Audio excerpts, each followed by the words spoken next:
Hello and welcome or welcome back. I'm Bo, and I, along with my partner Wynn, my fiance Wynn, we're trying to find financial stability for us and his three kids. And this is our second paycheck budget of August. Let's just go through it real quick. If you can see for inflow, neither of us are bringing in paychecks. Because we have enough rollover to cover both of our paychecks. So that's very exciting. So from savings, we're taking $250, and then rollover is $3,332. So happy about that. So stoked. That is a total of $3,582. And then we're not investing anything right now. That is not where we are in our journey. And now we get to Wynn's spending, his spending, which is his checking account. So kid bills is supposed to come out for $80. That's $40 a week. And then S&M collections was scheduled to come out last paycheck, but is coming out this one. So that's $50. Heating bill, I checked it online. It's $49. Student loans for $36. That's normal minimum payment. Electric bill isn't due until August 27th, which is after this paycheck is over. So we're not going to be paying that this time. And then adventures, which is essentially the Wynn's kids' potential allowance, depending on like how they do around the house and whatnot. That's $20. And then miscellaneous, which is Wynn's like pocket money, is $30. He was going to match their allowance, but they were struggling with behavior. Let's put it that way. They were struggling with behavior, but they wanted to go to a pool party. So Wynn made a deal with them. If you really want to go to this pool party, you forfeit the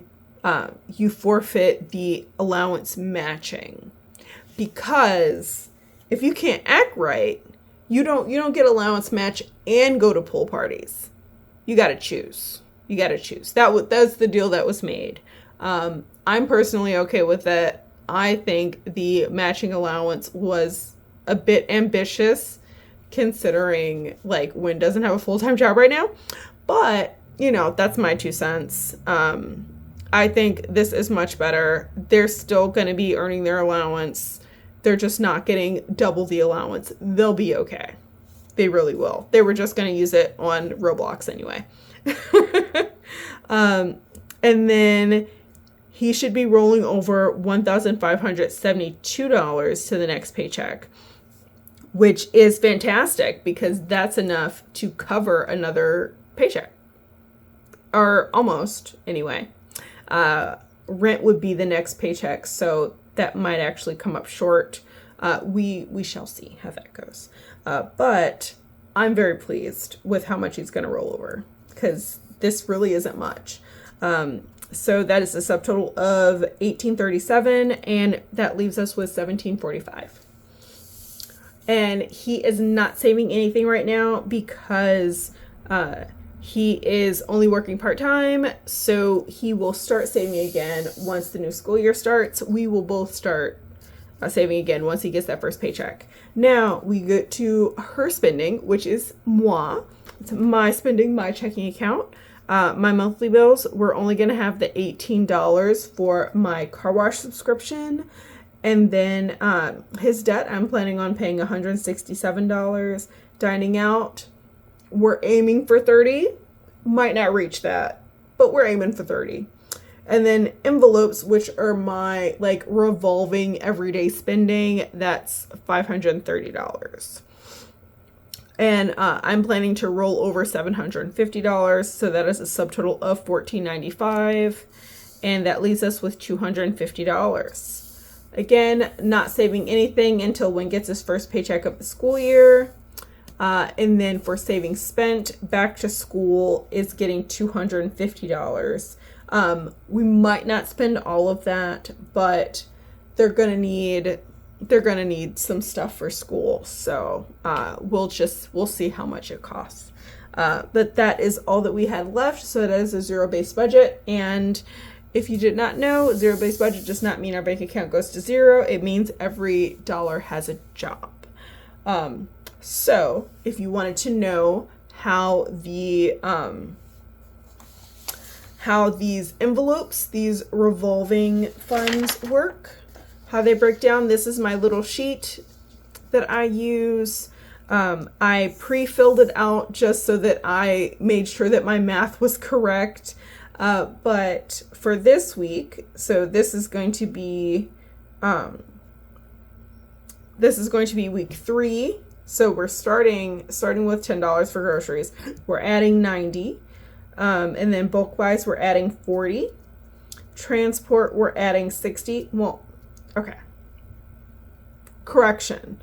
Groceries, we're adding 180. So 90 each week. So it's 90 week 1, 90 week 2 of this paycheck. And then bulk buys, it's 40 and 40. So 80 total is going to be added. And then transport is 60, health 75, household 25, birthdays 5, clothing 15, shoes 25, pet food 15, and personal 50. Now, shoes, I might have to raise how much is going to shoes, and I'll show you why. Give me a second. Okay, so Wynn has ridiculously large feet. He wears a 13 extra wide. It's ridiculous. And he has some foot problems and some back problems. So, and honestly, I have foot problems as well. So we both wear orthopedic shoes, and look at the sole of this shoe. Can you see? We're already wearing the pattern off. And same with the heel. We're already right there. He's wearing these shoes out. It's really hard to find shoes that fit him because his feet are so wide. And it's hard to find shoes that don't make his feet hurt really bad. So Ortho Feet, which is all like orthopedic shoes, you can search based on, this is not an ad. They're not giving me any money.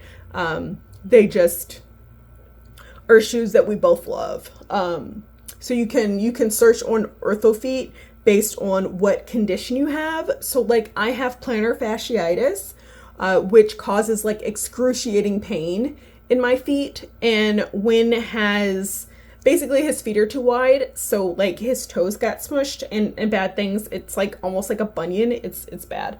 But because of that, like it's really hard to find shoes that work. Ortho Feet work. They are kind of expensive though. And since he walks a lot when he works, and also he takes public transportation all the time, unless I'm driving him. So like he walks a lot, and basically he wears through shoes really fast. So yeah, a pair of shoes will last him like 3 to 4 months essentially. And then if I also need shoes, then that's an additional expense. Mainly this shoe budget is based on getting him new shoes. I don't get shoes as often as he does because I don't wear through my shoes as fast. But sometimes we'll both need shoes around the same time. But yeah, like we're going to be coming up to $100, and I don't know how much longer these shoes are going to last. Like, this makes me nervous. This makes me really nervous.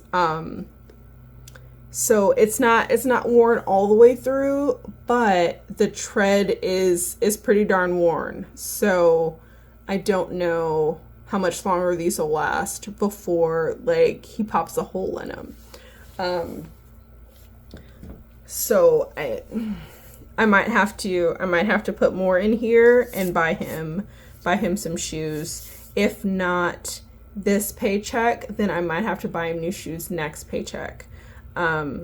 Which, you know, I'm not terribly pleased about the expense of it. I kind of shudder to think how much money like we spend on shoes and clothes just for him. Because it, and not even because like we're not like some fashionistas. We're not, like, not at all. He wears through clothes and he wears through shoes so fast just because he walks so much. He walks so much and like he's constantly moving.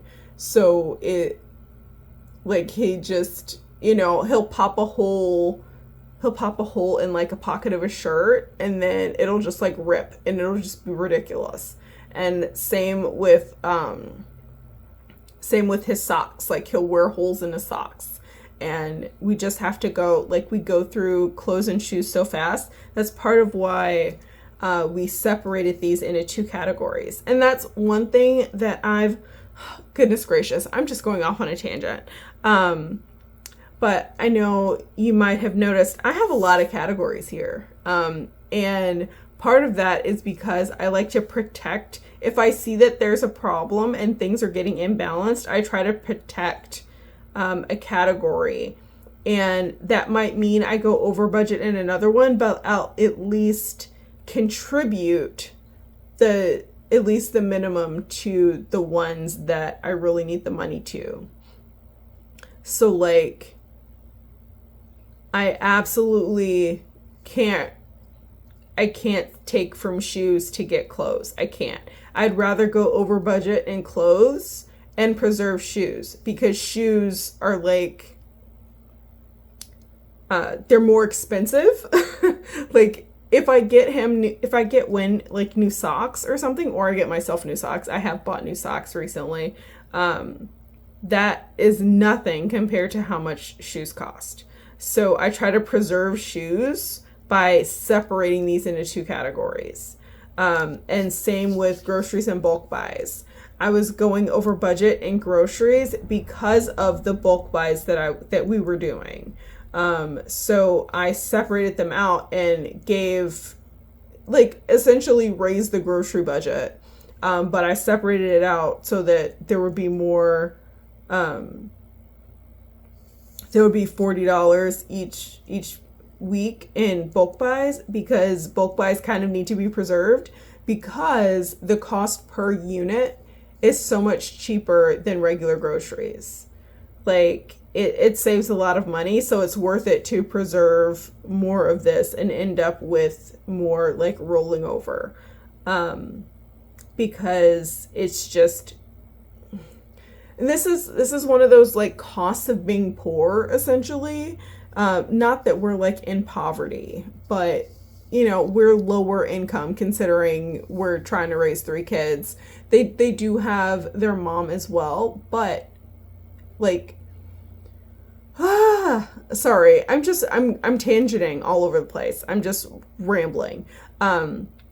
So when, you know, has the 3 kids with his ex, right? The kids don't come over with like changes of clothes or anything. So they have to have 2 sets of clothes. They have a set of clothes at their mom's house. They have a set of clothes here. Have shoes at their mom's house, have shoes here. They have school supplies at their mom's house. They have school supplies here because they do their homework here. Just like they do their homework over there. And it's just like they have to have toys here. They have to have beds here. They have to have dressers here. Like, all the things. So they have 2 sets essentially of everything. And Win and his ex share expenses for the kids when it comes to like medical co-pays and health insurance and camp and, you know, stuff like that. So it's not like we're paying for everything for the kids, because we're not. But the fact is, we're not, I don't know how to say it, but like, the kids have laptops here. The kids have a Switch. They have stuff that we buy for them. And I don't know where I was going with that. Other than some expenses need to be preserved, because I at least want to be contributing that amount to them, so that when something happens, like when needs to take the kids in an Uber or something, we only go over budget by $6 instead of going over budget the entire $23 that he spent. So it's, it's basically how that goes. Anyway, enough of my rambling. I'm so sorry, y'all. I don't know. I've been kind of all over the place this time, but I hope that you learned something. I hope you got an idea or two for what you could do with your budget. And I hope that this was at least somewhat entertaining and enlightening for you. Do you ever split up your categories? I personally think this is a great idea if you want to make sure that you always contribute a minimum to one aspect. But, it's a delicate balance. Like, you could have too many categories, too few. It might just add more work for you. I don't know. Let me know what you think. But I appreciate you. I love you. Never forget that you deserve financial stability. And I hope you have a great day on purpose. Bye.